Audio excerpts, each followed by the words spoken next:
broadcasting live on AmericanFreedomRadio.com and incidentally the VinnyEastwoodShow.com. You can join us in the chat room there if you like.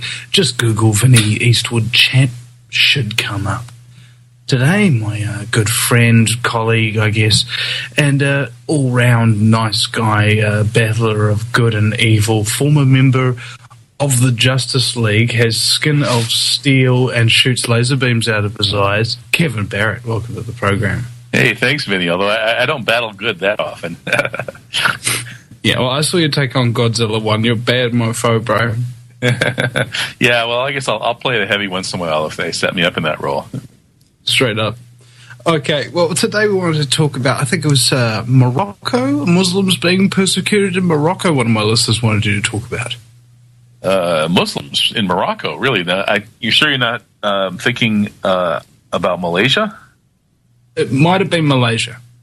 It's probably Malaysia, because in Morocco, last I heard, Muslims were not really being persecuted, although I suppose you could argue that there's some persecution because Morocco is supposed to be a Muslim country, and yet they have chosen to go with Western drug preferences and Western laws, and they're now openly selling alcohol, probably the most dangerous drug in the world with the possible exception of tobacco, in the supermarkets in cities in Morocco, which is a disgrace. When I was there 10 years ago, the only way you could get alcohol would be to sneak into some little back alley speakeasy with an ID card showing that you were not a Muslim.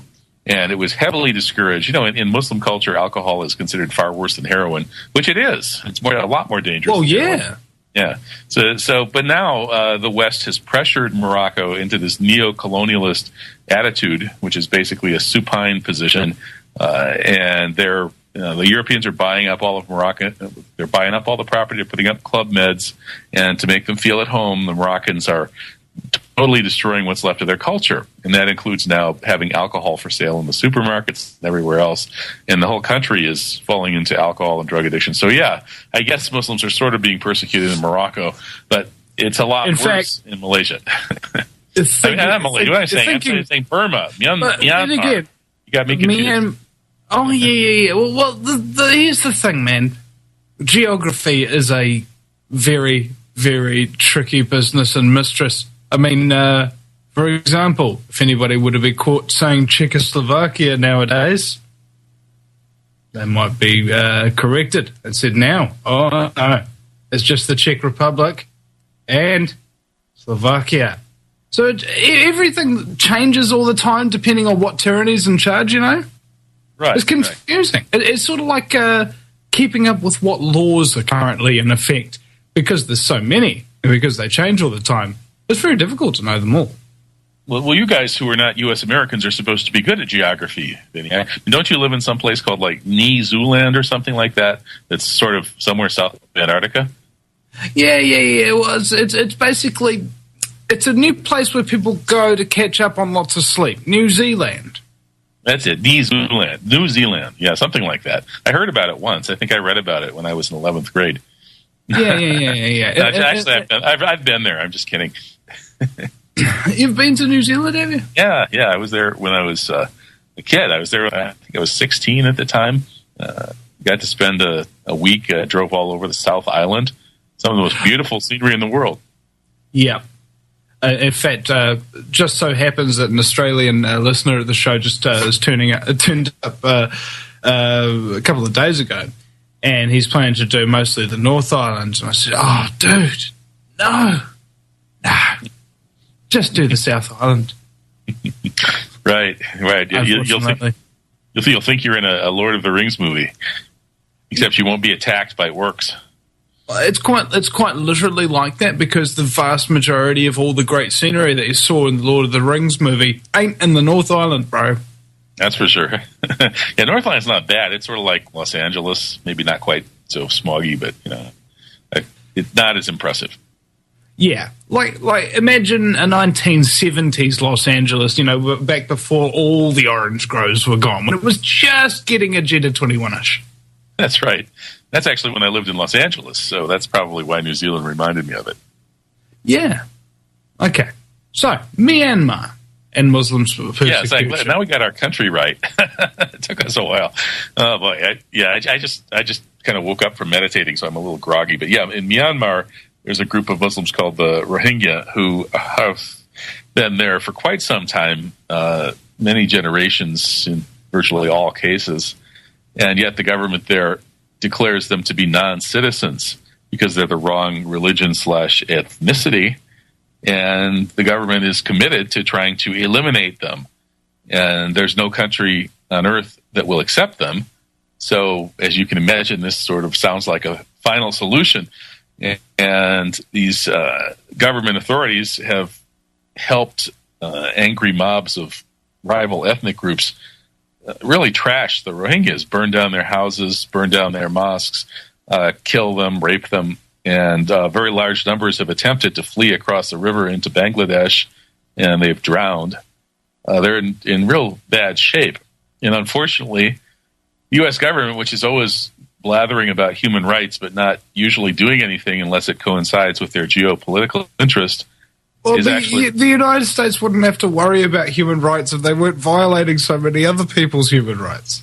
Well, that's the thing. I think they finally decided to forget about human rights. Back in the days of Jimmy Carter, he was rather effectively using human rights as a political weapon, even though U.S. policy was pretty hypocritical even then. But it's become so vicious, and we've become the world's biggest killer and torturer and leader in descending into an outlaw, non-constitutional state, that I don't think they're really even very serious anymore when they talk about human rights. They're not even pretending anymore. So the U.S. is now rewarding the government in Myanmar with ever-increasing aid and ever tighter ties, as this genocide goes into high gear. And you don't see anything about this in the mainstream media. All we hear about are supposed human rights violations in Syria, which are usually of undetermined origin and often appear to be orchestrated by the very forces that are whining about them. So it's a case of really extreme hypocrisy, and it's an emergency for the folks in Myanmar who happen to be born into the Rohingya group, because they're facing a very, very tough situation. This is something I believe is not isolated, correct? Or more to the point, if it ain't isolated geographically, then of course it ain't isolated by the type of religion that's being persecuted. In fact, you look at Falun Gong practitioners in China, similar thing, isn't it? I guess so, yeah. I think there's some differences, though. In the case of China with the Falun Gong movement, it's you have a national government with a particular ideology, and they don't like people of a rival ideology that form a very tight-knit group that they feel could be a rival to the government. A little bit like what happened to the Branch Davidians at Waco here. In those cases, it's obviously very bad, and these governments can create cause crimes against humanity to be committed and everything. But it's not really the same, because in Myanmar, what we have is a whole ethnic group that's made up of people whose parents and grandparents and ancestors have been there on that same land for who knows how long. They can't possibly count, and yet those people are declared to be non-citizens, and that whole group is destined or declared to be it's going to have to be exterminated or put somewhere outside the country, which means exterminated because there's no other country that'll take them. So that's a lot worse. I mean, that would be as if the Chinese picked a whole ethnicity, call it the Han Chinese or whatever, or picked one of their ethnicities and said we're going to either kill you or get you out of our country, or like if the U.S. said we are going to kill or expel all black people. I mean, it's really beyond the pale, and it's that's why the United Nations calls the Rohingya the most persecuted group in the world. Isn't it just a matter of degrees in time, though? I mean, it's the same mentality that's the cause of all of this. Yeah. I mean, I don't know much about the Chinese involvement with the various groups that the Chinese persecute. Oh, but it doesn't matter what anybody's talking about. Like, everybody's being persecuted by somebody, somewhere, sometime, and it's like, have you noticed, Kevin, that's what human existence has almost been reduced to, isn't it? Well, in a very broad way, that's true. You're right. There's plenty of persecution to go around. But I guess we have to be able to distinguish between the various degrees and how bad it gets. And, it's worse in the U.S. right now than I would have ever imagined that it could get. If you told me back in 1970, 1980, that these things would happen, that they would blow up the Trade Center and, declare a state of emergency and completely revoke the Constitution, put 80,000 people arrested in these sex torture gulags around the world, and have the president appointing people to be murdered, just fingering people to kill with no trial. I would have said that's impossible. I would have said if the American government tried that, the people would rise up and rebel. Wait a second. Wasn't there like some old a Chinese emperor or something like that? He'd have these incredibly elongated sleeves, and he'd have his hands together underneath these sleeves and everything like that. And the only time when he would pull his hand out where you'd see anything is when he'd give you the death finger. He'd just point at you, and you'd be executed. That's what Obama's doing these days, yeah. And dig this. You'll love this. The Prime Minister of New Zealand, the lovely and fashionable John Key, was just carried into the Asia-Pacific Trade Forum alongside with Hillary Clinton on these great kind of chariot things, just like a Roman emperor, carried by slaves wearing grass skirts and no shirts. Okay, with a lei around the neck, big smile on his face, tropical frack fruit drink in his hand. Well, I guess you just see these people living the life of luxury, like playing the fiddle as the whole city burns like Nero. Right. It's they're going to have bread and circuses and orgies in the vomitorium next. The orgy Obamatoria. I could just imagine it. It'd be like some kind of inscribed stonework placed in the middle of a field in Georgia or something. Well, I hope I don't have to accept an invitation to the White House if they start that up. Yeah. There's something almost disgusting about U.S. politics now, to the point where the taste is so sour in your mouth when you see these people speak that it almost makes you spit out your own tongue. Yeah, I know the feeling. I've bit my tongue more than once.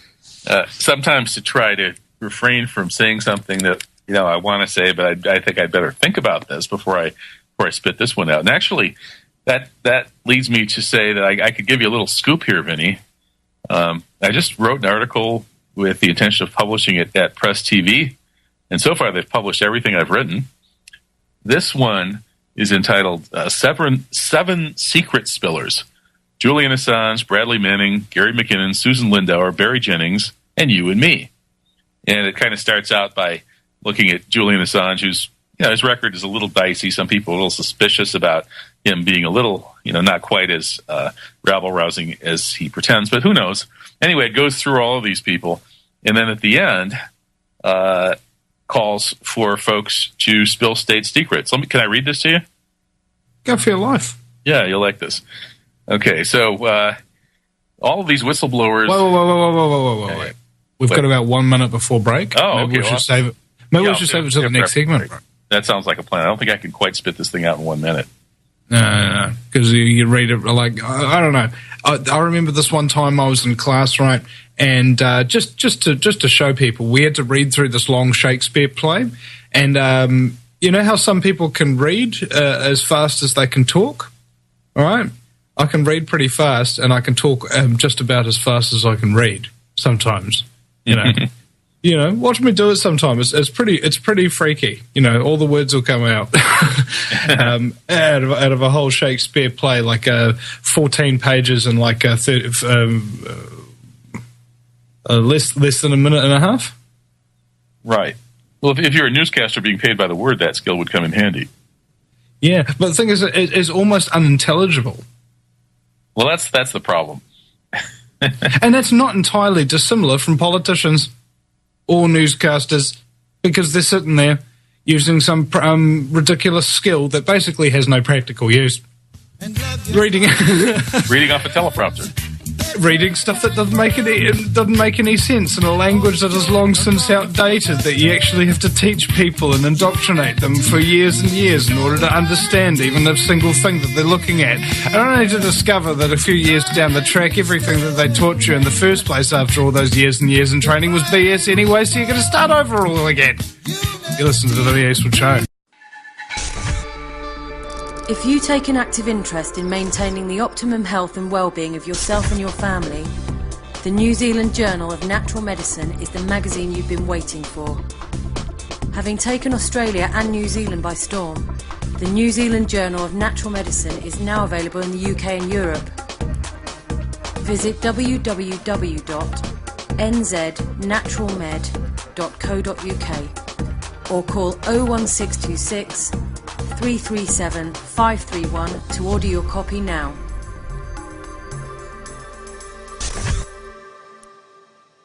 Do you realise every day we are being put under constant stress from wireless radiation? What's worse is that you don't even know that it's happening. It puts as much stress on our body as if we had a constant viral infection, draining our energy and sapping our strength, or just making us irritable and fatigued. These wireless fields are being emitted from computers, microwaves, mobile phones, power lines, and any electrical appliance. Now there is a solution. A group of research engineers in New Zealand have come up with an active shielding device that shields you from wireless radiation at a cellular level. Blue Shield comes in 3 models: a household, portable, and USB that plugs into any computer. The great thing about Blue Shield is it is very affordable and guaranteed to last. A one-off purchase will see you being protected for years to come. Visit AmericanFreedomRadio.com and click on the Blue Shield banner. Blue Shield, brought to you by theVinnyEastwoodShow.com.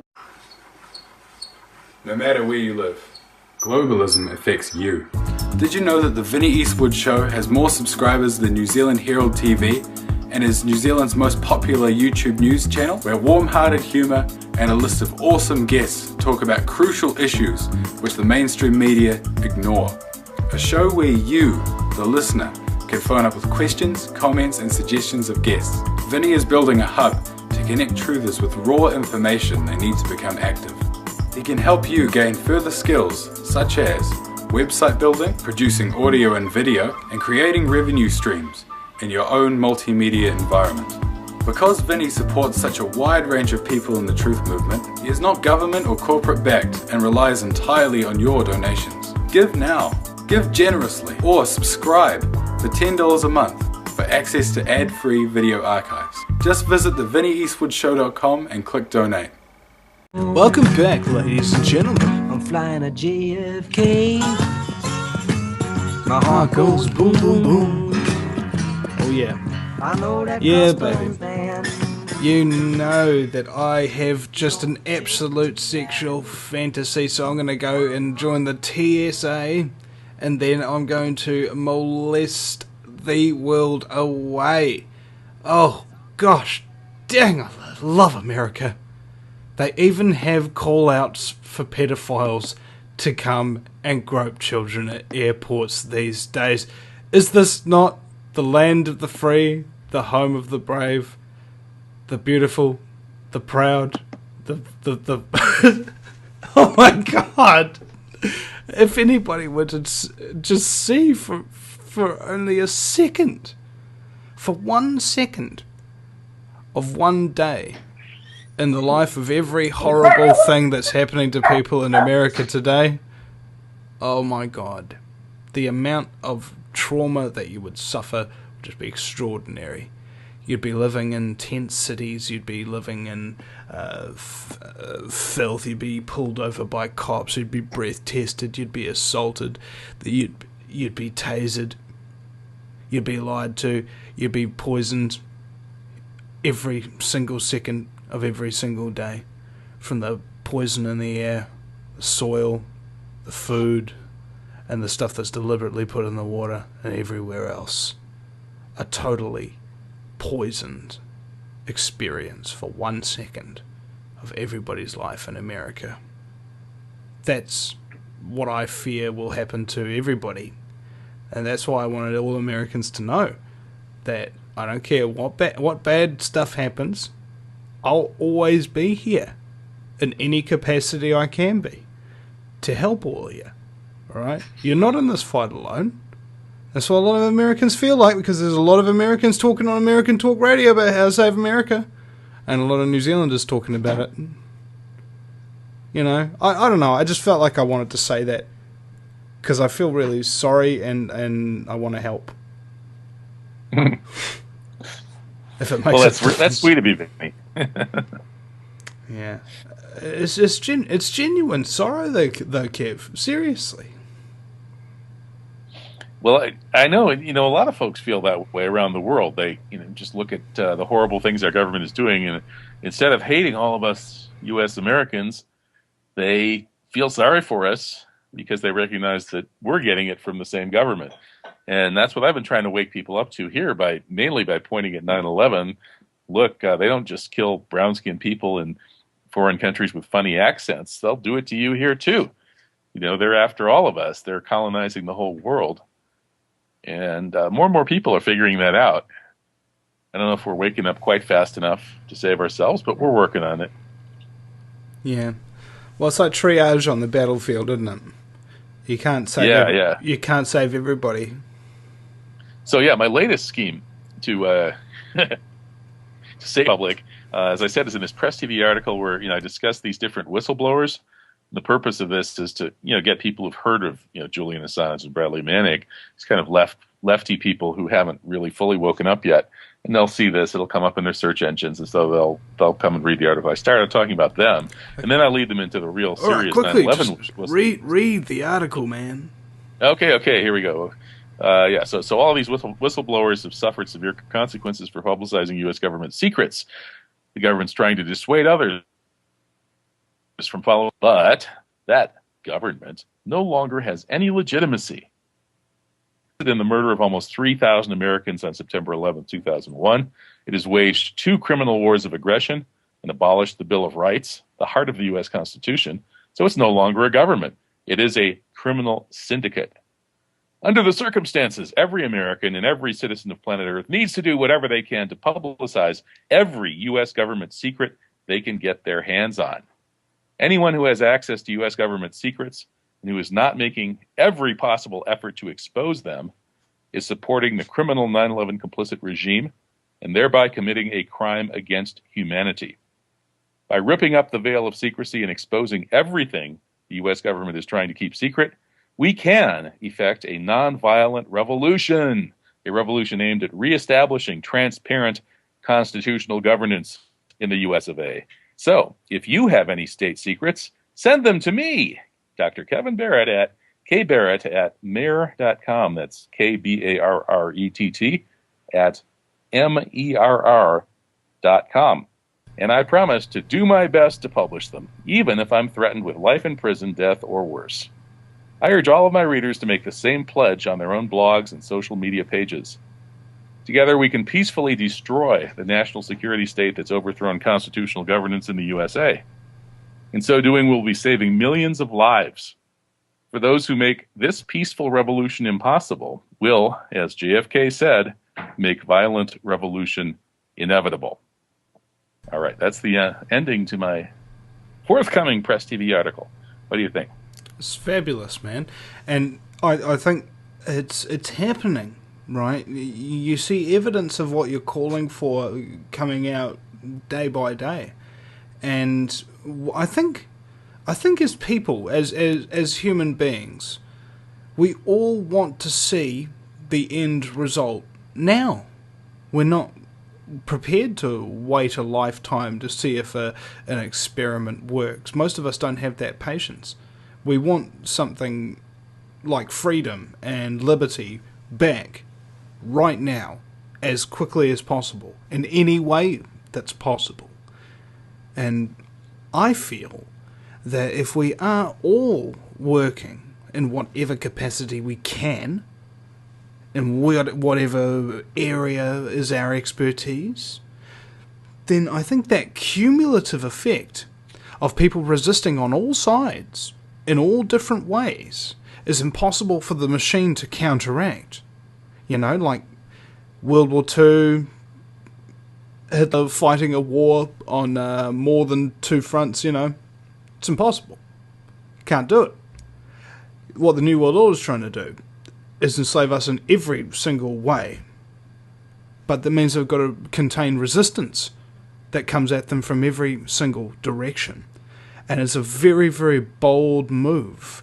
But I feel that anybody who's played a game of Risk should understand the basic principle that if you spread your lines and your troops too thin, even if you hold strategic choke points, you can be pushed through very, very easily as if there was nothing there whatsoever.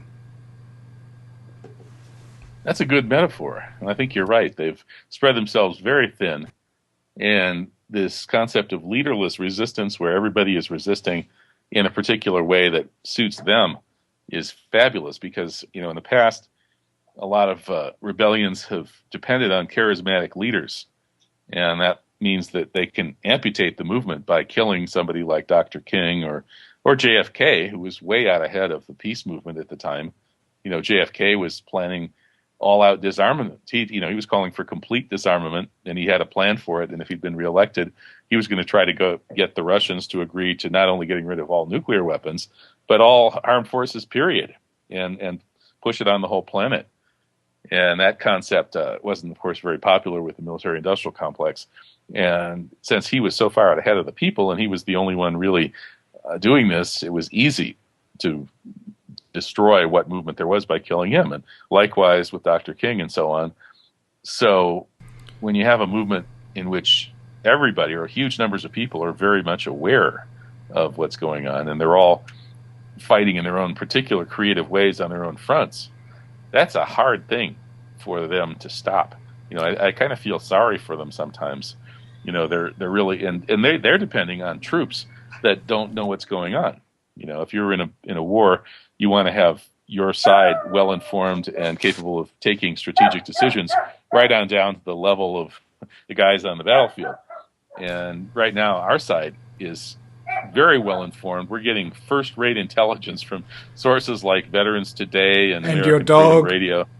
And my dog. Yeah, the dog is even barking out state secrets right now. So the other side is a bunch of morons. But I am good. I am glad to hear that you've got such vocal support in your neck of the woods, Kevin. Right. Yeah. Well, that's actually my mother's dog. My own dog is even stronger of a supporter. If you heard him barking, you know, it would probably break the volume knob on your computer. Yeah. Well, you know, I think what would be funny is if you, I don't know, they're not ex-drug dog sniffer dogs or anything like that. But anyway, if you got elected into Congress or anything, Kevin, and I hope you do, because it'd be so awesome to see you in there. To be honest. Well, you know, I think I'm really thinking very, very strongly of running next time around. I almost ran this last time, and I kind of wish I had, but was a little late. I just kind of have this fantasy of seeing you chasing around. I don't know, some description of filthy, disgusting congressman with your dogs or something like that on the, you know, biting him and tearing his arm off on the White House lawn, you know, like Jefferson Styles or you know. Well, you know, actually my style is probably more, you know, giving people pies in the face and stuff. And my dogs too. I have a very gentle dog. Okay. Well, that's unfortunate.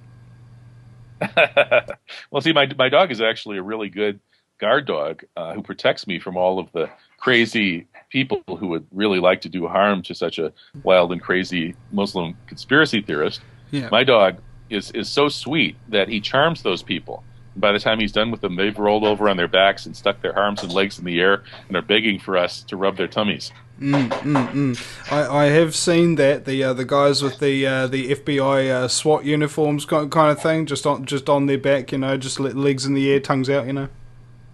Yeah, we managed to disarm a whole team of them that way last time they raided my house. And speaking of raiding your house, you know how in in the world we live in, everybody gets the same tyranny, but we just get it at different stages. You know, like now we're getting drones. Okay, the New Zealand police have now confirmed that they're looking at using drones for policing traffic or doing whatever.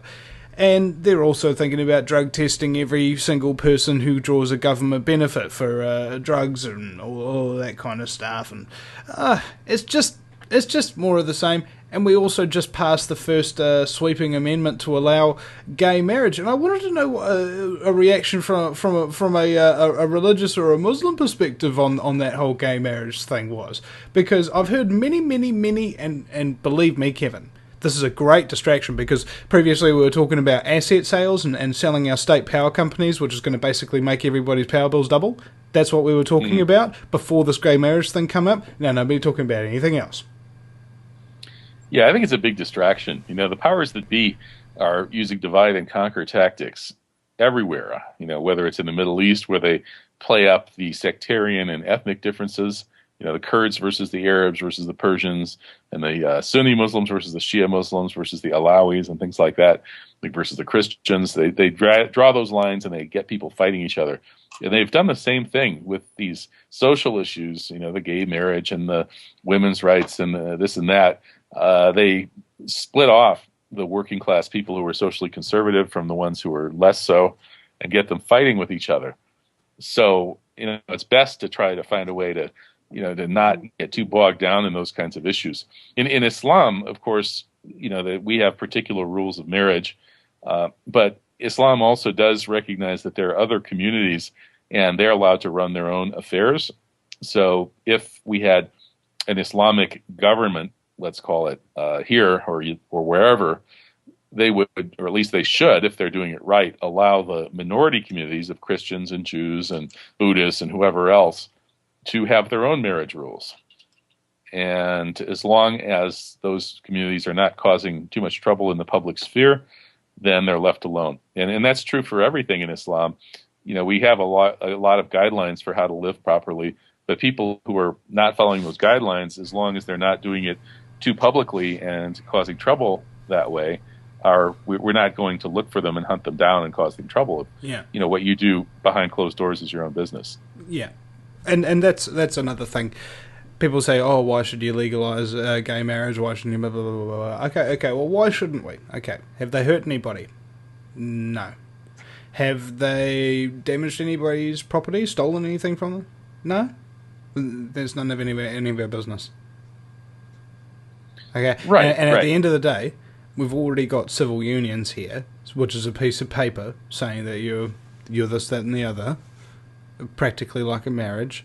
And so now we're going to legalize this, which makes absolutely no difference because they got the exact same thing anyway. Okay, so basically, it literally is a nothing issue. But because of the name of it, the gay marriage, it's have you noticed it's kind of hyped up and just says everybody just gay marriage. It's trying to, it's almost inciting debate, right? In a most fracking cynical way. Right. It's inciting not only debate, but meaningless debate and social breakdown. There is that whole issue of the powers that be attempting to eliminate the cohesiveness of the societies that they control so they can control the people. Yeah. Well, I think that at the end of the day, if you ain't harming nobody or damaging anybody's stuff, do what you like. That's should be the law. What's that, like 7-11 words or something like that? Everybody would be able to understand that law, wouldn't they? And then might have a responsible society for once. We'll be right back after the break. If you take an active interest in maintaining the optimum health and well-being of yourself and your family, the New Zealand Journal of Natural Medicine is the magazine you've been waiting for. Having taken Australia and New Zealand by storm, the New Zealand Journal of Natural Medicine is now available in the UK and Europe. Visit www.nznaturalmed.co.uk or call 01626 337 531 to order your copy now.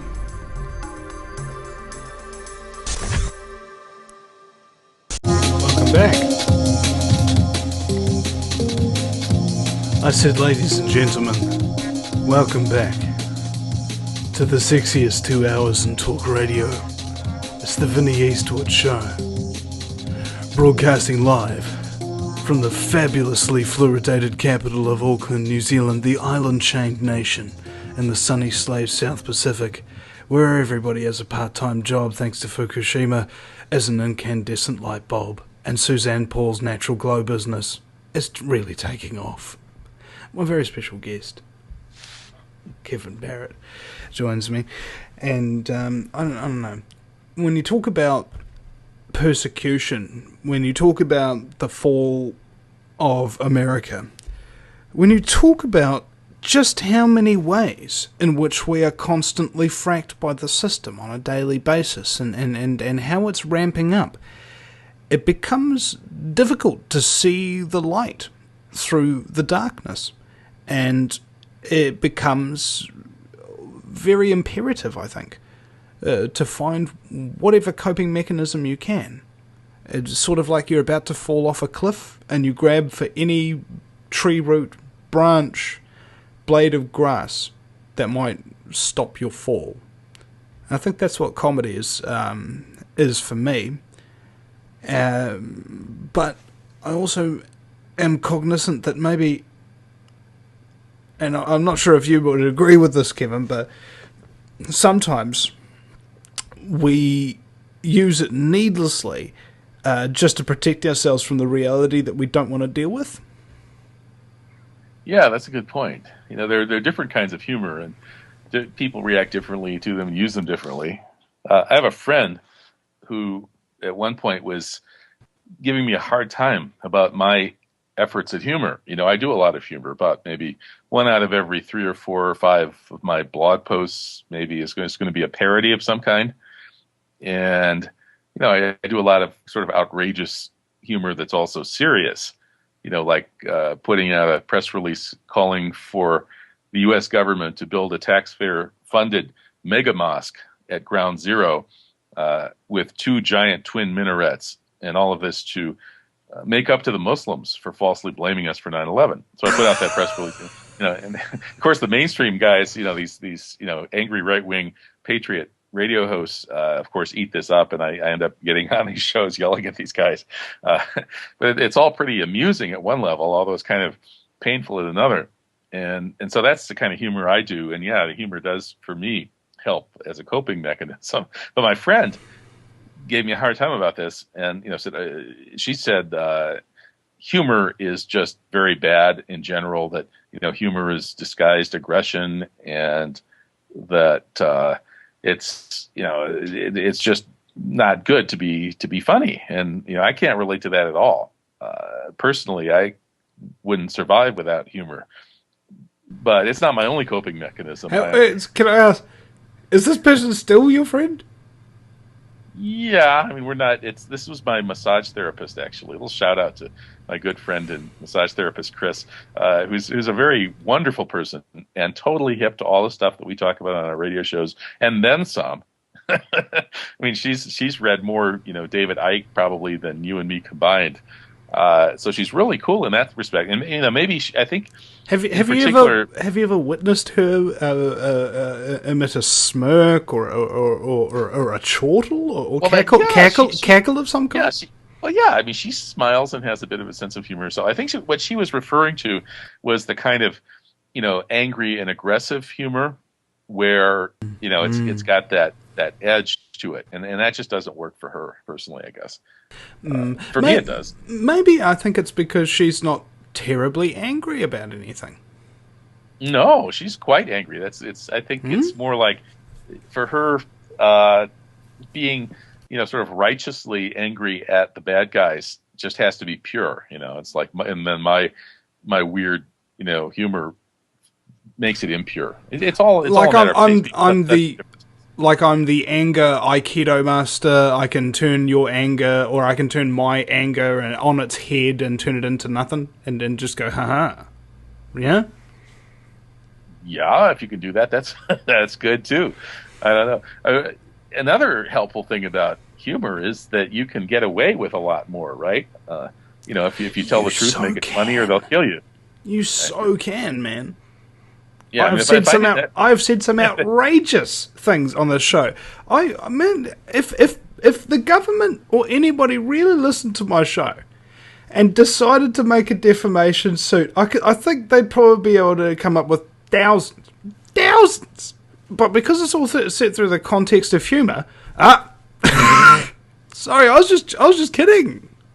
Right, there you go. Yeah, and so that's how I often do things when I make these proposals, like, everybody should spill state secrets.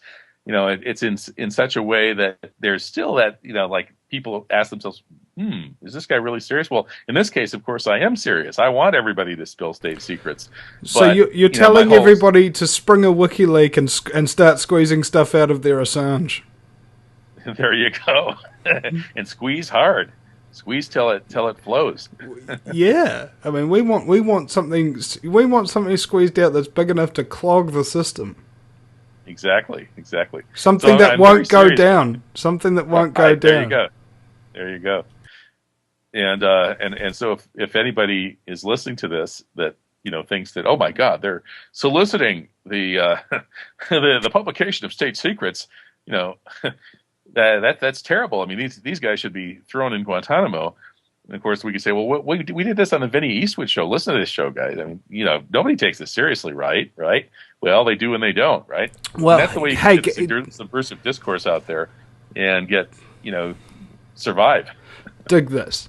Who is America's most trusted newsman? It's Jon Stewart, isn't it? Of course. What does that tell you?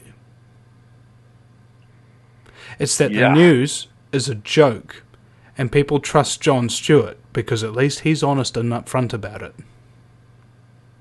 That's right.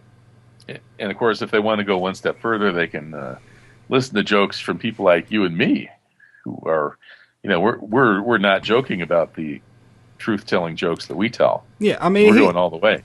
I mean, Jon Stewart's kind of like the marijuana truth jokes, whereas we're like the real hard stuff, That's it, exactly. He's a gateway drug. Yeah, if you want to be dosed out on Vinny Eastwood / Kevin Barrett smack, okay, we've got all you can. We are the Afghanistan of of illegal humor out here. That's right.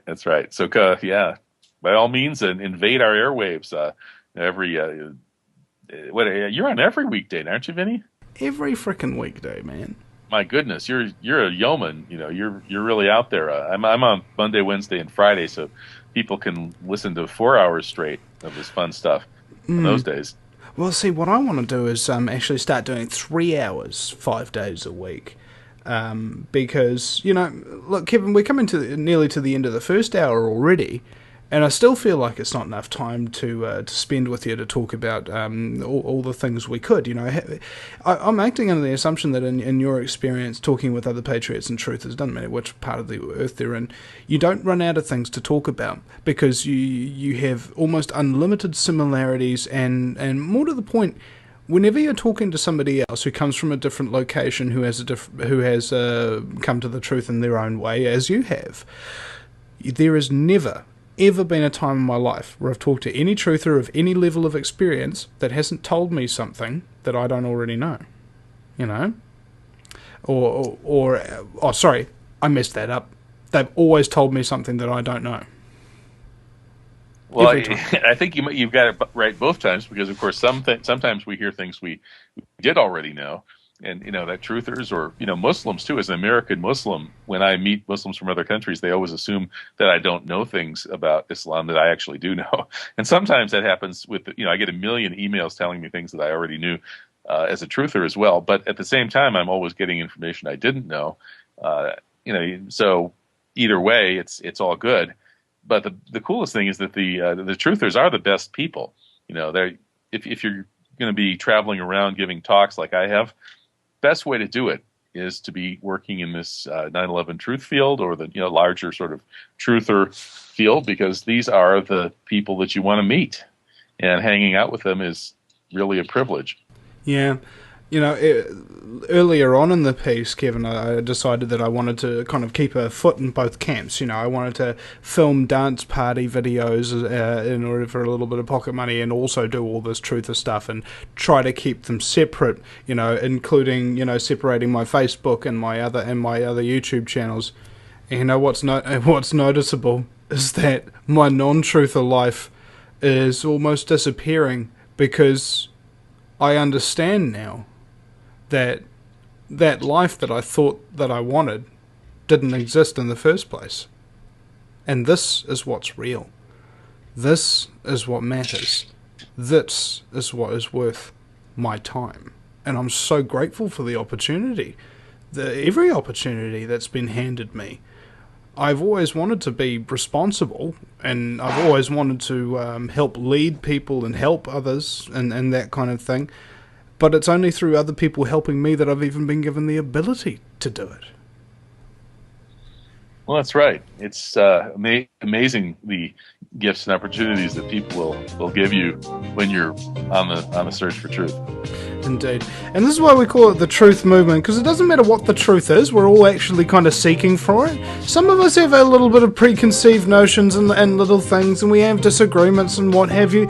But the fact of the matter is, we're all seeking for truth, and we're not going to hurt each other or steal each other's stuff, are we? So let's just try and get along, have arguments where we can, like on real crucial issues. But if we can't come to an agreement, let's just leave that disagreement for another time. Perhaps after we've kind of overthrown the people that are attempting to exterminate us and enslave us and dumb us down in every conceivable way possible, and poison the minds and bodies of the generations all subsequent, so that they live forever in darkness and bondage. Maybe after we've overthrown that system, then we can argue about all these little points that we disagree with. I thought that was reasonable. We'll be right back. Second hour. Do you realize every day we are being put under constant stress from wireless radiation? What's worse is that you don't even know that it's happening. It puts as much stress on our body as if we had a constant viral infection, draining our energy and sapping our strength, or just making us irritable and fatigued. These wireless fields are being emitted from computers, microwaves, mobile phones, power lines, and any electrical appliance. Now there is a solution. A group of research engineers in New Zealand have come up with an active shielding device that shields you from wireless radiation at a cellular level. Blue Shield comes in 3 models: a household, portable, and USB that plugs into any computer. The great thing about Blue Shield is it is very affordable and guaranteed to last. A one-off purchase will see you being protected for years to come. Visit AmericanFreedomRadio.com and click on the Blue Shield banner. Blue Shield, brought to you by theVinnieEastwoodshow.com. No matter where you live, globalism affects you.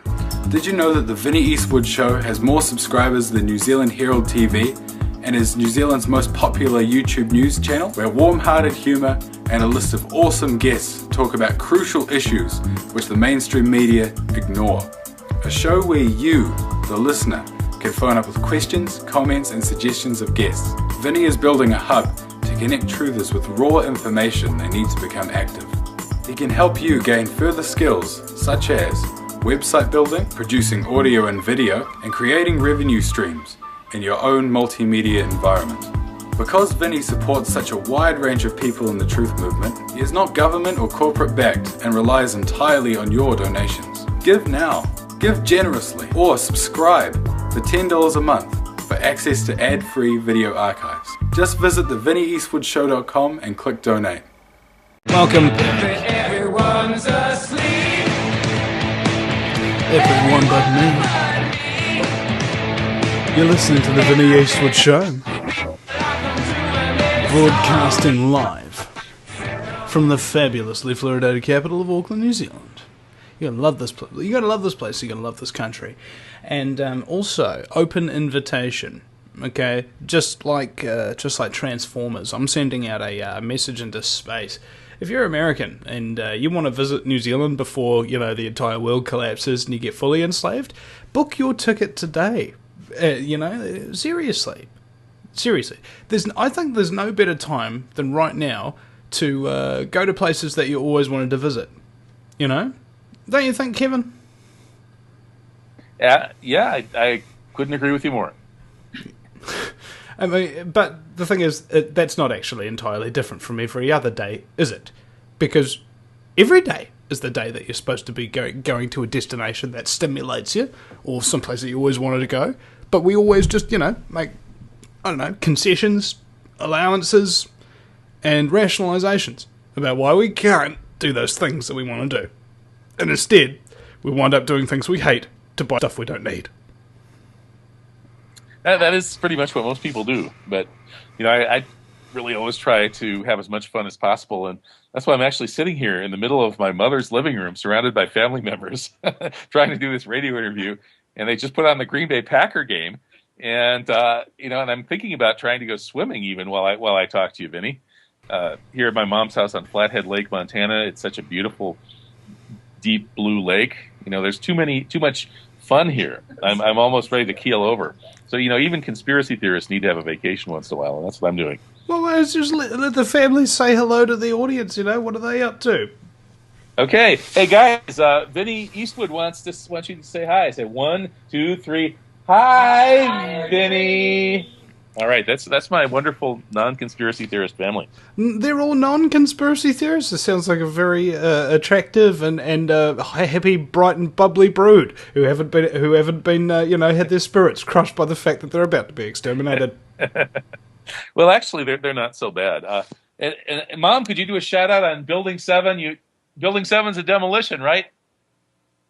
Looks like it. She says it looked like it. It took me 10 years to get that part.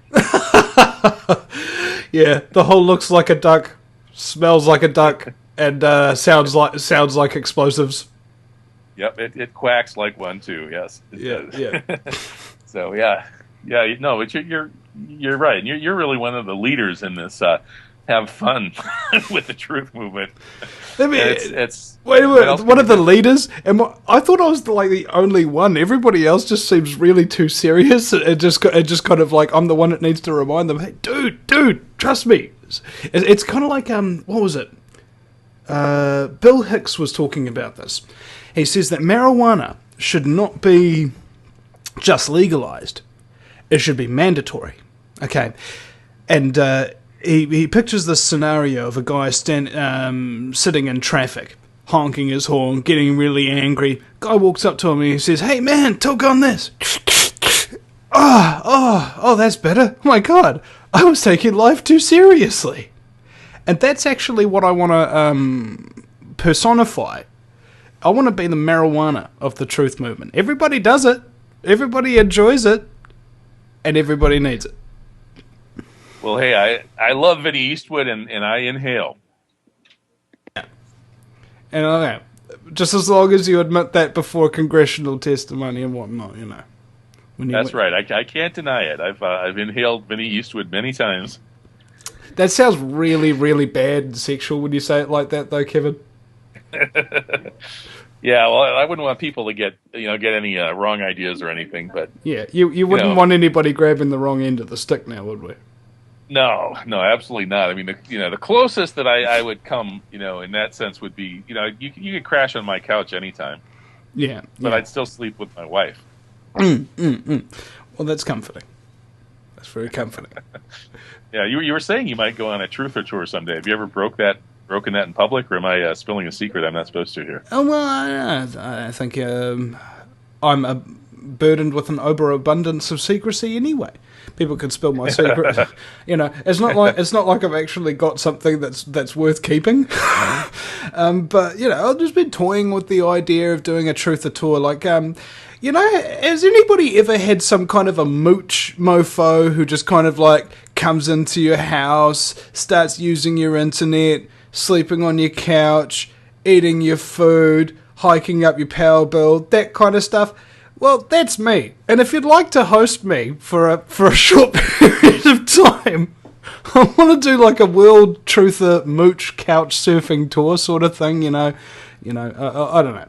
Go all the way around New Zealand, all the British Empire currently enslaved by the Crown type places, I don't know, do speaking or something. It would be an immense logistical thingy. And speaking of logistical thingies, How do you get into the continental US without having your junk jiggled? Well, it's not easy. Your best bet might be to take the Amtrak train in from Canada. I've traveled in various ways, and I'm an Amtrak junkie because every time I try to fly, there's that problem of getting zapped with radiation and roped by weirdos, and so Amtrak seems to be a lot better. I just came out here to Montana on Amtrak. I went out to the Vancouver 9/11 conference on Amtrak, and coming back into the U.S. from Vancouver, BC, there was no hassle. It was just great. A couple of guys in uniform walked up the aisle of the train, looked at your card, and that's it. And that's how it should be. So I think you have a better chance of getting into the U.S. With your virginity intact if you take the train. Okay. In fact, that used to be the way of it, wasn't it? There was Canada. Canada was used as sort of like a gateway, a safe gateway out of America for slaves and stuff like that during the pre-Civil War days or something, wasn't it? And so now, the situation is the same but reversed. In order to avoid being treated like a slave, I'll have to enter the US through Canada on an Amtrak train. It's your best bet. If you come through Mexico, you risk getting the kind of treatment that gets meted out to Mexicans trying to come into the U.S. And they do guard that border pretty much, and I think it's a different attitude. The Canadian border is generally pretty loosely guarded, I think. So I think that's your best bet. I really doubt you're going to get zapped or groped if you take a train. You really do got to love the Canadians for being just so loose and gentle and friendly, and it's like, oh, don't worry, we know that you're not going to bum us. Yeah, I know that's not what you're about. That's right. They know all about 9/11. That's what I like about them is they're way ahead of us. Actually, they're for every university professor here in the U.S. that is doing 9/11 truth stuff, they've got 2 or 3 of them up there, and their population is a lot lower. So they're ahead of us in a couple of different ways, but unfortunately, they're still part of the same empire. Of course, everywhere is. You're talking about going on a truther tour of the English-speaking lands, and that means you're basically touring the Queen's domain. She technically she owns everything in Canada, Australia, New Zealand. Technically, I am still the Queen's loyal subject. Yes, you are, and you're squatting on her land. She could evict you into the Pacific Ocean anytime she liked. That reminds me, I should go and squat in front of Buckingham Palace and leave them a little present. That's one sense of the word squat, although we didn't do that when I was hanging out in the squat. Yes. I've been, I've heard who was it? What's his name? This a man whose name I'm not getting. Really cool guy who's done a wonderful book on land ownership. We cooked up the idea of squatting on land in the UK, but this would work in New Zealand too, probably, where the ownership is not publicly filed. Most of the land in the UK, you can't even find out who owns it. There's no public record. So the way, one way to find out who owns it is to go just, live on it. And it's mostly these absentee landlords, these rich people who maybe don't even know that they owned it. 3 generations ago, they all got so inbred they forgot about all of these thousands of acres that they own. So, squatting is a wonderful thing, not only for defecation, but also for establishing property rights on other people's property. Yeah. Well, I look at it like this. If it's there, it ain't being used for any useful purpose whatsoever. And there are people in absolute desperate need of that resource, and it ain't going to be any skin off your nose to let them use it, and it's not going to do any permanent damage. In fact, it's even going to improve the quality of your property, because I found that people are either of two natures when they come into a property, like rental properties, for instance. They're either going to dig in, kind of like with gardens and or clean up and help maybe do a bit of repairs around the place, and they'll leave the place better than when they arrived. Or they're the type of people who are just there to use it and destroy it. And most of the time, I find it's the it's almost the the modus operandi of the elite to come into places and destroy them and leave them worse than when they found them. And it's the modus operandi of the people to go in there and leave things better for the next generation. So I think they should give the fracking land back. Well, by and large, I think that's true.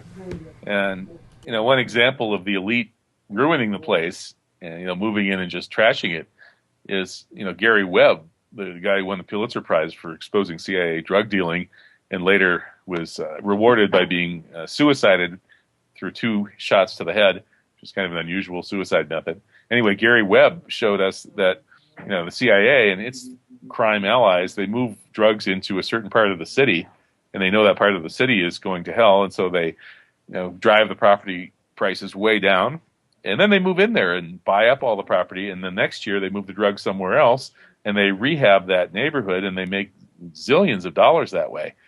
Just one of the many ways that the elite is not good for the neighborhood. Are they kind of those neighborhood bullies? Are they those I don't know, hoods?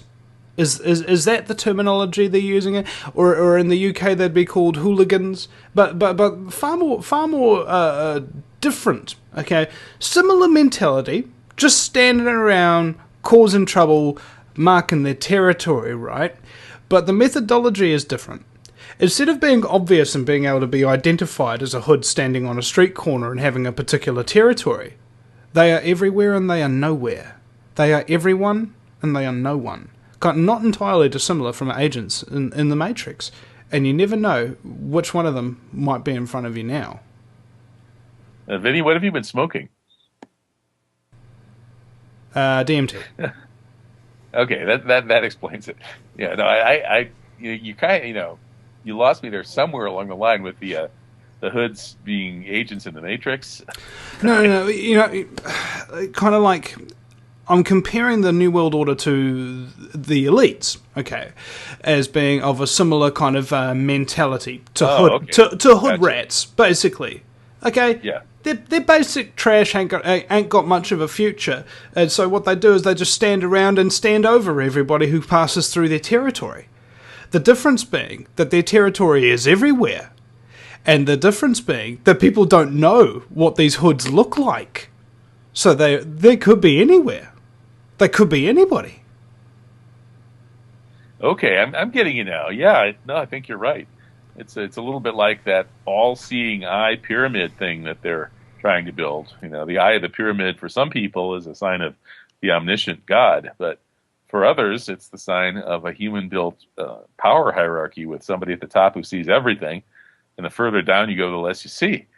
But the reality is almost the opposite, because people, when they're reporting to their superiors, they don't always tell the full truth. They're always trying to spin it because they're afraid of telling the truth. If you tell your boss the truth, you'll probably get fired. So as the information filters up the hierarchical pyramid, it gets worse and worse. And finally, the guy at the top is the no-seeing eye, the eye that's completely closed, that doesn't see anything because all of the information that he's being fed is pure BS. Well, it's kind of like it's like the old analogy of nobody wanted to tell Hitler the bad news that all his armies were dead. So at the end of the thing, when Berlin was being invaded, he was still at a board shuffling around armies that weren't there. Right. Well, that's what these guys do. They play Risk with everybody's lives, or these board games of international conquest. Yeah, Hitler was quite good at that for a while. Well, quite good at that while he was still getting funded more than the other guys, until the bankers switched the amount of funding to favour the other side after they set up Hitler on, trillions of dollars that was usurped out of the United States during the Depression years when 10 million people were starving to death. They were given money to rebuild Germany. Yeah? Build the war machine. That's I've heard rumors to that effect. I've heard that the Bush family was involved in this. That there was a concerted effort to build up and fund the Nazis, and it was coming out of these international banking circles. And the name of Bush keeps popping up in these stories, and it makes sense. The Nazis, their economy just boomed from 1933 to 1939, And the U.S. economy certainly wasn't booming at that point. So I think your theory is quite plausible. Yeah. And guess whose economy is booming today? Nobody's. It's not exploding, it's imploding, and I think that's what these people do. They pump it in and then they suck it out. Kind of like a spider injecting acidic venom into our bodies and then slurping all of our liquefied guts into their mouths. It's a horrible thing that these people do to people's countries. And we need to free ourselves from this web. We'll be right back after the break with Kevin Barrett at the VinnyEastwoodShow.com. Do you realize every day we are being put under constant stress from wireless radiation? What's worse is that you don't even know that it's happening. It puts as much stress on our body as if we had a constant viral infection, draining our energy and sapping our strength, or just making us irritable and fatigued. These wireless fields are being emitted from computers, microwaves, mobile phones, power lines, and any electrical appliance. Now there is a solution. A group of research engineers in New Zealand have come up with an active shielding device that shields you from wireless radiation at a cellular level. Blue Shield comes in 3 models: a household, portable, and USB that plugs into any computer. The great thing about Blue Shield is it is very affordable and guaranteed to last. A one-off purchase will see you being protected for years to come. Visit AmericanFreedomRadio.com and click on the Blue Shield banner. Blue Shield, brought to you by the VinnyEastwoodShow.com. If you take an active interest in maintaining the optimum health and well-being of yourself and your family, the New Zealand Journal of Natural Medicine is the magazine you've been waiting for. Having taken Australia and New Zealand by storm, the New Zealand Journal of Natural Medicine is now available in the UK and Europe. Visit www.nznaturalmed.co.uk or call 01626 337 531 to order your copy now.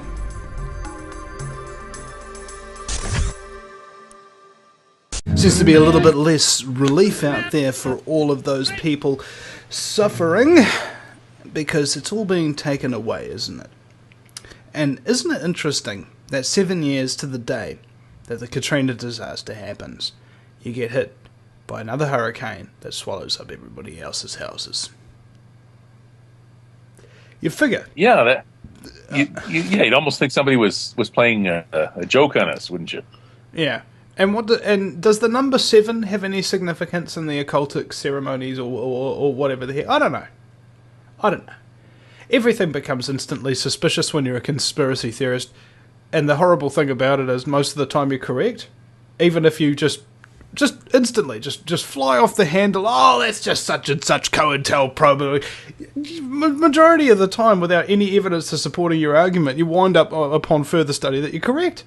You know, like that's happened. Yeah, it happens all the time. The system's become that predictable. Right. You know, when Katrina happened, I remember saying, they flooded the city flooded because the levees broke. I wonder if somebody might have blown up the levees, for a real estate project or something. And then the next day, the newspaper story says that there are all these people reporting explosions at the points where the levees broke. So, and I'm not saying that necessarily we know that's the truth that happened, but it is very strange how you jump to these conclusions as, a person with a bit of justifiable paranoia, and then reality ends up proving that you might have been right or that you definitely were right. Yeah. Well, I think we do now live in a paranoid man's world. I mean, if you're a paranoid person today, you may as well be the man with the clearest vision of the lot. Yeah, I mean, back in the 60s, they said just because you're paranoid doesn't mean they're not out to get you. And I guess now we could update that and say that just because you're paranoid means that they definitely are out to get you, and they're out to get all the rest of us as well. Or better yet, they're definitely out to get you. Start being paranoid. Yeah, right. Wake up and get paranoid. Yeah. That'd be a good bumper sticker. You know what? That actually is a brilliant idea. Paranoia? Yeah, wake up and get paranoid. In fact, maybe I'll change the name of the show from the Vinny Eastwood Show to... I'll do a breakfast show called Wake Up and Get Paranoid, There you go. And it'll be a cooking show as well. So I'll cook scrambled eggs and stuff like that on camera, and teach people what different herbs to use with their breakfast and stuff like that. How to do a full and complete diet while being completely paranoid about all the stuff that you don't want to eat. And once you've been doing that show for a year or two, Vinny, you'll kind of have a de facto monopoly on the word paranoid and paranoia, and so you'll be able to put out bumper stickers saying "Got paranoia," and there people will know, hey, that's Vinny Eastwood, right? And you'll end up being king of the world. Yeah, I will be paranoiac. Is it like Parallax in the Green Lantern? The guy who, instead of drawing his power from will, as the Green Lantern would with his little green power, he'd draw his power from fear, the yellow beam. Yes, something of that nature. A superhero, yeah, a supervillain, even. In fact, that brings me to another point that I wish to discuss with you, Kevin. Seeing yourself as the bad guy will prevent yourself from actually becoming one. Have you noticed how a lot of people who start off being honest men, who with decent agendas, wind up selling out over time and becoming the very evil which they entered in the movement to fight against? Happens all the time, from small town police departments to elective bodies, to the legal system, judges. It's everywhere. Professors, you name it. People always start out with these good intentions, imagining themselves to be these wonderful crusaders or jihadis or whatever for justice. And 9 times out of 10, once they get comfortable in their position, they end up being the very bad guys that they were setting out to fight. Yeah. Okay. And I fear myself becoming like this. I mean, have you ever had that concern? Like, maybe if somebody offers me this, that, or the other, you'd be tempted, or nah?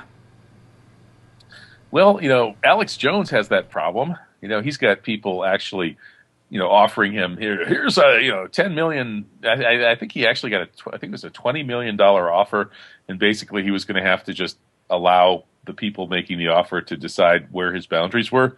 And you can say what you want about Alex. I know a lot of people everywhere in this network and throughout the various corners of the truth movement who have issues with him, but at least he turned that down. Good for him. Me, I haven't really had that problem. They only offered me 10 million. Yeah. Well, I don't know. See, me, I would actually take the money seriously, and here's what I'd do with that money. I would give it to all the people and mentor a whole bunch of other people underneath me on the side, using all that money to finance their operations.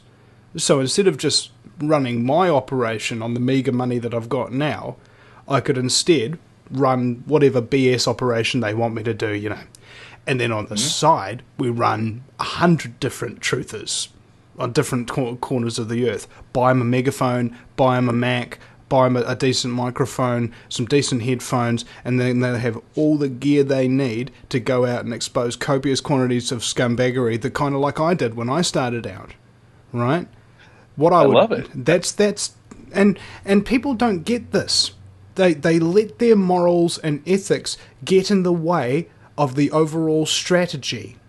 Selling out is only selling out if you actually sell out, right? You can take the money and not sell out. You can still hold true. You just have to find different ways around the conditions that these people are trying to do. Hey, I'm not financing that. My trust is doing that, and that's completely different.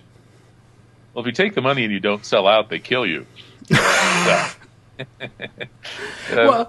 Seriously, yeah. Alex Jones, he should have taken that $20 million and given like $1 million to me and $1 million to you, and then we could have distributed it further, and the truth movement would have greatly benefited. So I think we should talk to Alex about this. I think you and me and a couple of other tough guys should show up at his swimming pool sometime and threaten to throw him in if he doesn't deal. We'll make him an offer he can refuse. There you go. I love it. No, I think selling out without selling out is a good concept some of the time. it really depends on the It's circumstances. it's a very slippery slope, though, isn't it? It's so dangerous. Yeah, and seriously, some of the people who do that really do get killed. I mean, I think John Lennon is one likely example, and so many others. You know, the guys who really become a threat and manage to get themselves martyred, which of course is a great honor. You know, that's what's happened to them. Well, better yet, just blow all the money on. Oh, hey, you know what? People ask me all the time, why doesn't anybody kill these people? Why hasn't anybody ever shot at one of the Bushes or one of the Rothschilds or anything like that? I said, mate, because the only people who would want those people to be killed are good people. And good people and good people don't assassinate people. That's the problem, isn't it? Okay? The problem is we're too nice. Well, maybe it's time for no more Mr. Nice Guy. How many... Have you ever heard of the movie Smokin' Aces? Or some kind of film where so many different assassins are hired to all assassinate the same guy. They're all going after a particular amount of money, blah, blah, blah, blah. The first person to kill him gets the cash payout or whatever. You know? Yeah. Imagine... Yeah. I mean, how many elite would you need to...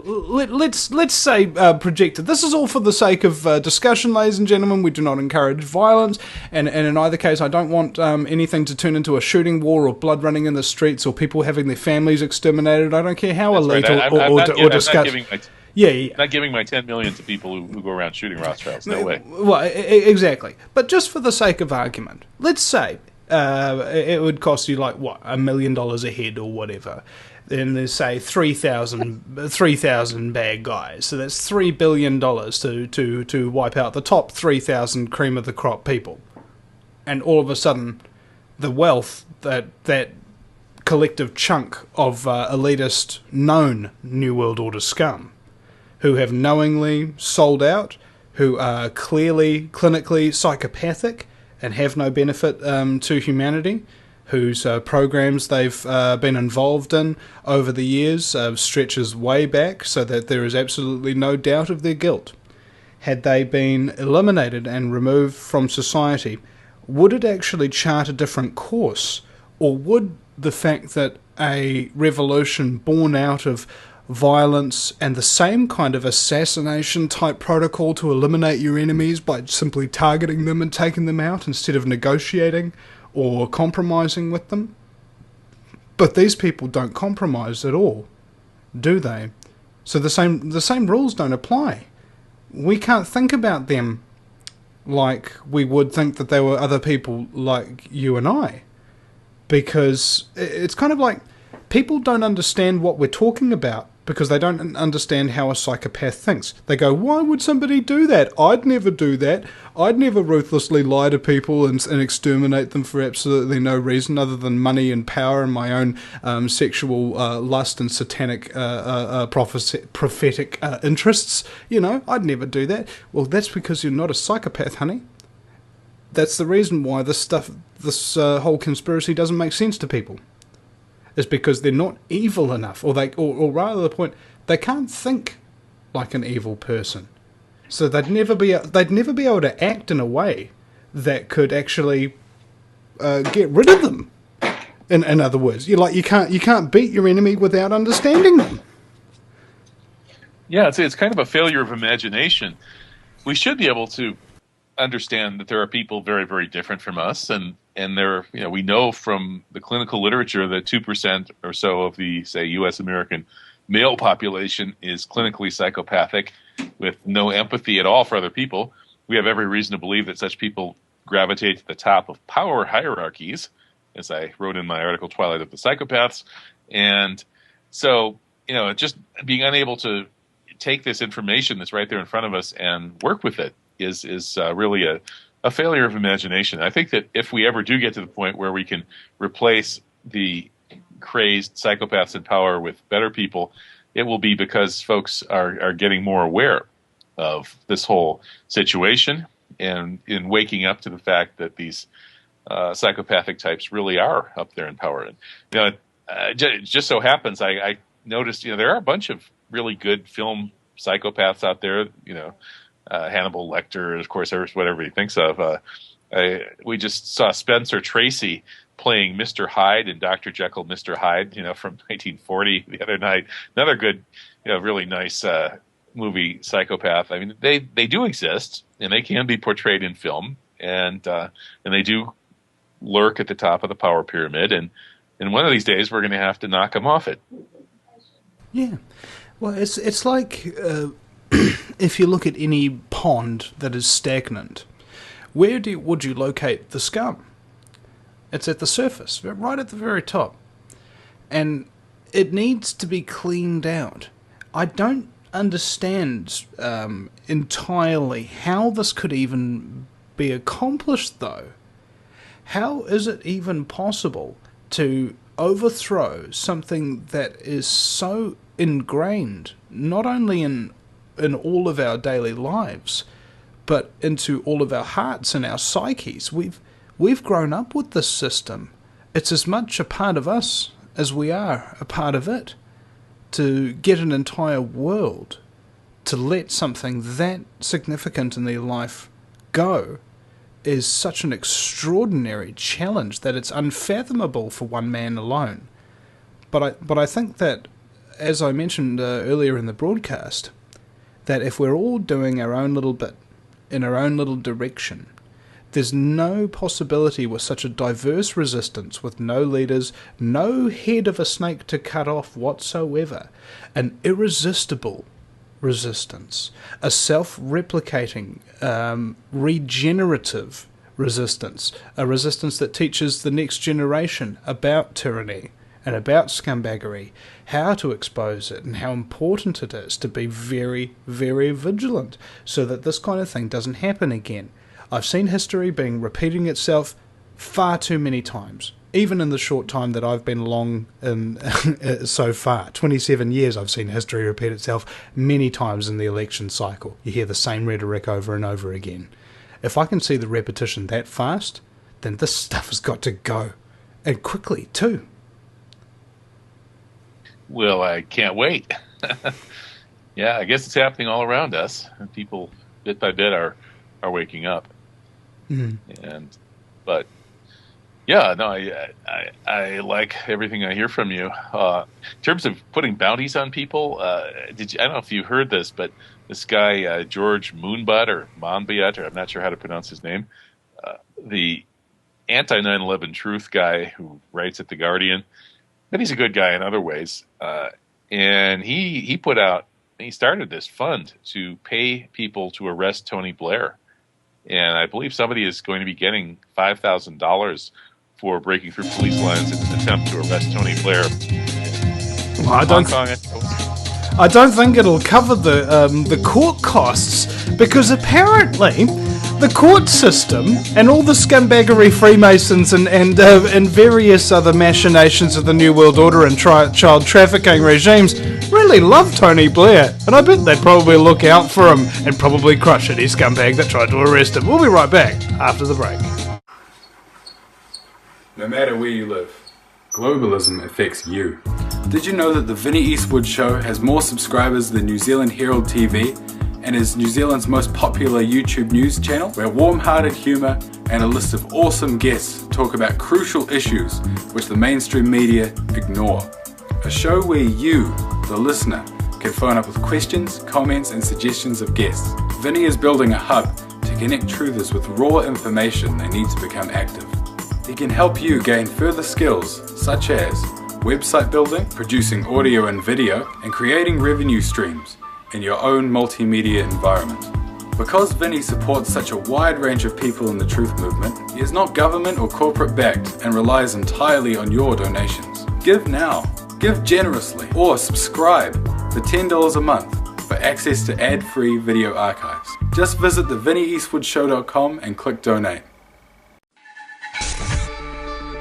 If you take an active interest in maintaining the optimum health and well-being of yourself and your family, the New Zealand Journal of Natural Medicine is the magazine you've been waiting for. Having taken Australia and New Zealand by storm, the New Zealand Journal of Natural Medicine is now available in the UK and Europe. Visit www.nzjournal.com nznaturalmed.co.uk or call 01626 337 531 to order your copy now.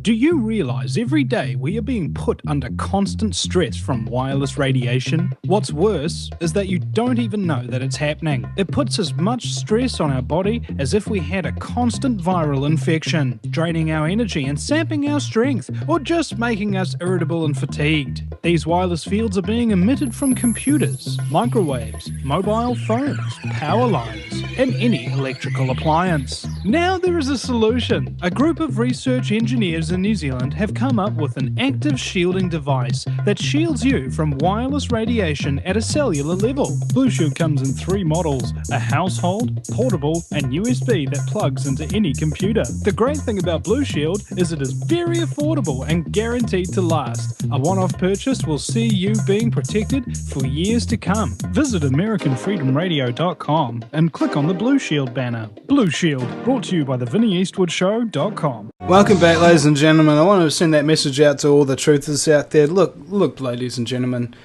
you're not Superman, you're not Superwoman, you don't have superpowers. Look out for number 1. Make sure that you get enough sleep, enough water, enough food, and enough love, and enough shelter. And also, make sure that every single day you tune in to the Vinny Eastwood Show for your daily dose of conspiracy and comedy. Because there's nothing more fantastic than listening to radio shows where the word scumbaggery is used. I've found it's quite neat. I guess that's just me stroking my own beard. Ego, sorry. Kevin Barrett. I love it. It's better than scambuggery. Indeed. Isn't it? Yes. I think that's scambuggery is pretty much what they're doing to us. Yeah. Well, and I think the whole concept of scumbaggery is one of the overarching things that can really bring us together. Because to accuse somebody of scumbaggery is actually a very serious charge.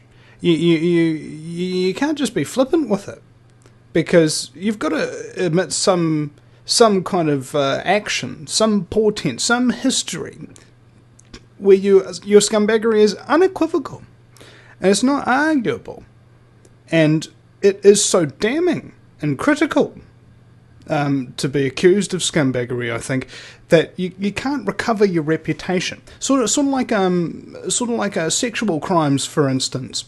If you get out of prison, you will have that record follow you round forever and keep resurfacing.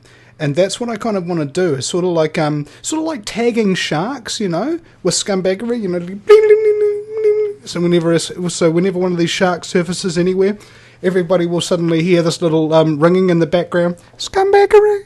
Scumbaggery. So you're sort of like going around tagging these people with spray paint, painting a big SB on their backs? Yeah. There you go. Yeah, well, I can think of a few people who deserve that. Yeah. I mean, imagine if there was like some kind of or some sort of anti-scumbaggery resistance that was concocted out of just the joke about it, right? Where you'd find suddenly presidential limousines with scumbaggery spray painted in big red letters across the whole length of the limousine when they're going down their inauguration parade or something of that nature. It would be extraordinarily funny and brilliant at the same time, because it shows that we see what they're really doing. We know who they really are, and we will expose their scumbaggery come hell or high water. Because if we don't do it, it'll basically take and corrupt everything that's left that's good in this world. It's not much of a choice. It might be tough to get access to those limousines to paint scumbaggery onto the limousines themselves, but maybe, Vinny, you could find a way to hack into the media and digitally paint scumbaggery onto the images of the limousines as people watch them on their televisions. And also, there are a lot of talented people in the truth movement, and as we've seen, the best kind of people, usually the smartest kind of people. So, again, we have call outs for any hacktivist or digital artist or anything like that who want to put your skills to good use in the field of scumbaggery. And the exposure of said scumbaggery, please contact us at thevinnieeastwoodshow.com. The contact page is right there. And we will offer suggestions, not entirely dissimilar to the scene in Fight Club where he gives all the people homework assignments. That sounds like a plan. And, maybe you need to start scumbaggery.com. Where you can post all these people's mugshots. There is a lot of ideas that I've had over the years, and scumbaggery.com was one of the earlier ones. And it would be kind of an interesting thing to turn part of the truth movement into part of a comedy movement. You know what I'm saying? Trying to combine the two. Yeah. Well, that's certainly what you're up to. And, I think that's a great idea. I had earlier thought of something like that called wheretheylive.org.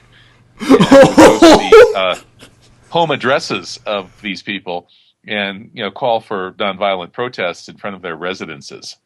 And, of course, that scared the crap out of a lot of people, and there was an orchestrated campaign to terrorize me out of talking about that idea. But I still think it's a good idea. We do that in New Zealand. We go to John Key's place. A friend of mine has a 100-watt megaphone that's like about the size of my torso that he stood on a tripod above his big giant 6 or 8 foot hedge or whatever these incredibly filthy rich millionaires that live in these up front glitzy suburbs have. They just bullhorned his residence at like hundreds of decibels. Exactly. We need more of that. And they hate this. I learned this from Father Frank Morales, who's a wonderful priest in New York City. I got to stay with him a couple of times, 9/11 anniversaries. And he said that in New York City, when they want to deal with a police brutality problem, just writing letters doesn't do it. Going and picketing the police department doesn't do it.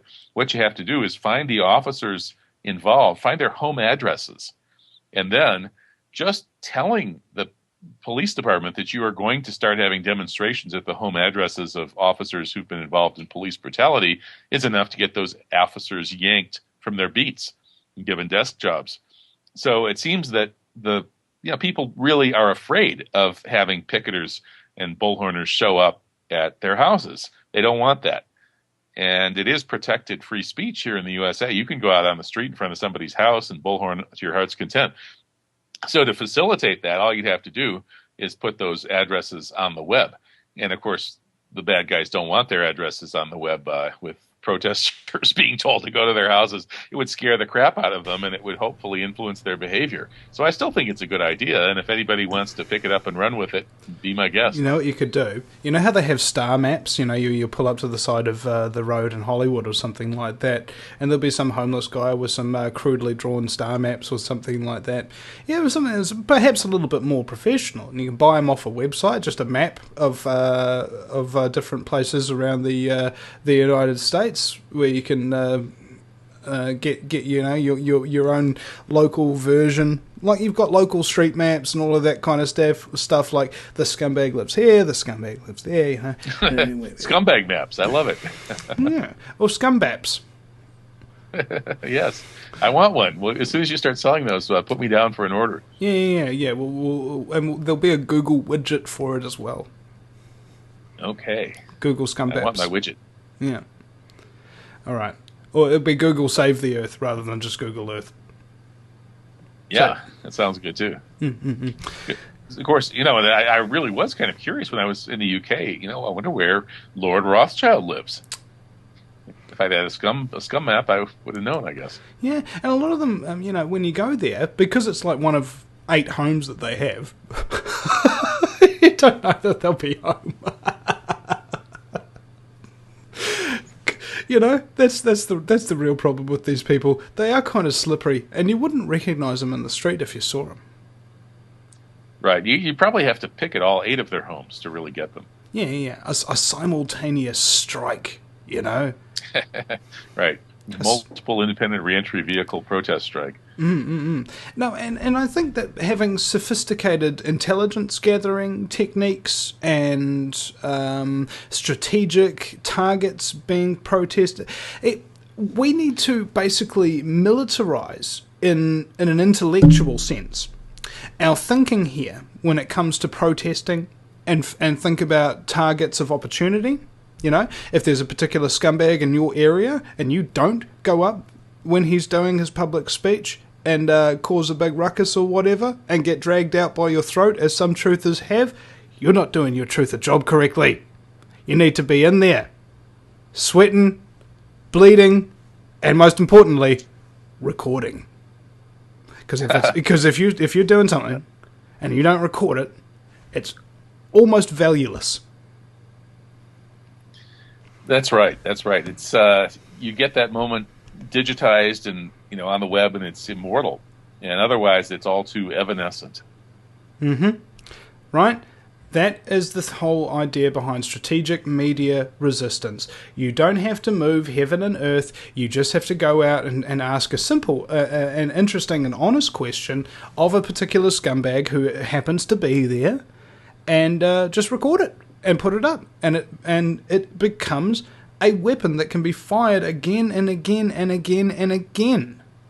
And it's part of the many, many things that all truthers must do in order to become your own person and own your own soul, your own life, is to take action against those who wish to take it from you. Kevin, thank you so much for coming on the show today, and you can check him out, ladies and gentlemen, at Truth Jihad Radio. If you use a NSA search engine, you should be able to find him pretty easily. They have. Hey, Kevin. All right. Thanks, Vinny. It's been fun. All right, man. And we'll see you again sometime, ladies and gentlemen. I believe tomorrow we have Roxy Lopez from the Truth Denied Radio Show.